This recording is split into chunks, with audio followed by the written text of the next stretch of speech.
Hi Stampers, this is super awesome stamper Shirley Merker. I'm an independent Stampin' Up! Demonstrator from Wisconsin, USA. In this video, I'm sharing a quick tip to use up all of the extra pieces of designer series paper that you create when you cut down this 6x6 pack. So this is a Gingerbread and Peppermint designer series paper pack. It measures 6x6 inches. So to cut it down to a card front, you get a lot of strips left and a lot of end pieces.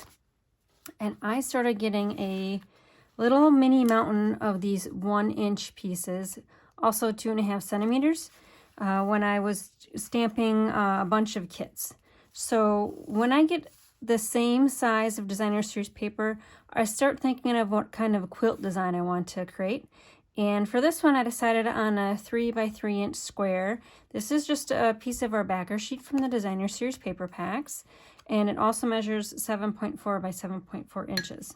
So I first start by laying out my patterns and seeing what kind of designs I think I want. So I do know that I want to make sure all my stripes go the same way. So you'll have to kind of help me make sure they all go the same way, but that is the pattern that I'm going for, kind of replicating the pattern on the sample. So all I'm going to do is add some glue in the 3 squares, line up the edge of the designer series paper with the edge of that white backer sheet, and then come in with the stripe, butt up the designer series paper, the pattern paper, right next to each other and kind of slide it in. Make sure it's on the white, and then bring in the last one. You can see I have a little bit of white peeking through there. We'll take care of that at the end. So then 3 more right there. And I want to make sure I've got the stripes going the right way. So I love making these cards. It helps me to not have such a stash of scraps hanging in my sniblet bin. And I know I can also send these to people that like to quilt. I know they appreciate these quilted looking cards. So that is my quick tip. So try to reduce your pattern paper stash by doing some type of quilting background. And it goes fairly simply because usually you have a lot of the same size.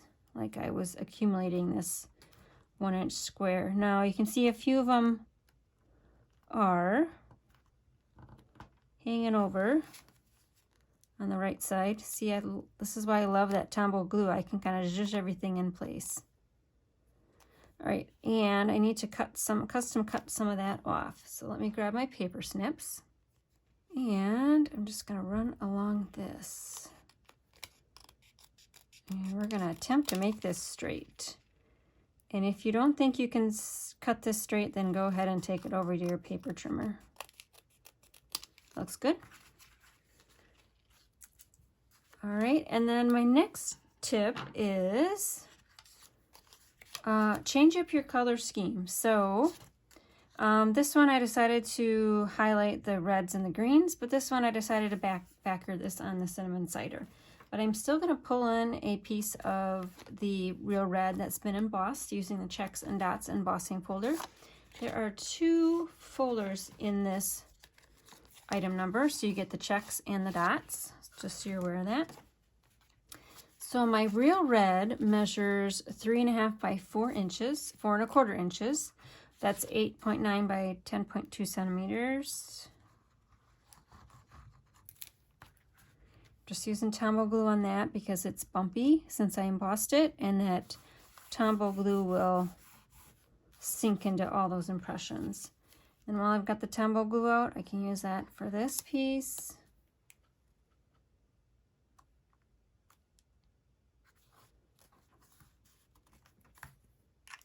And then on the inside, we've got the Happy Holidays. So I'm going to pull in the Real Red ink pad, and I'm going to ink up my Happy Holidays from the Frosted Gingerbread stamp set.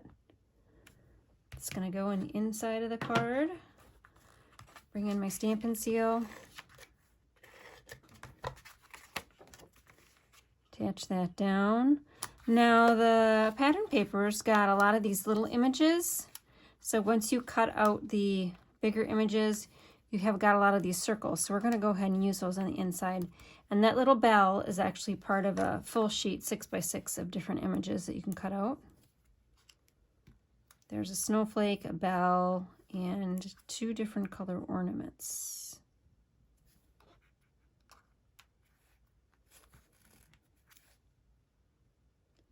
And then on the front will be the snowflake.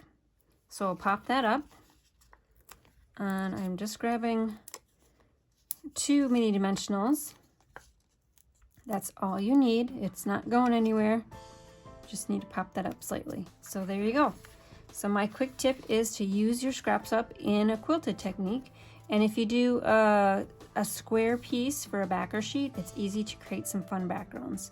All right, thanks for stamping with me. I hope you're enjoying our event during our Black Friday 2021 Facebook video event, and we'll stamp with you soon. Bye.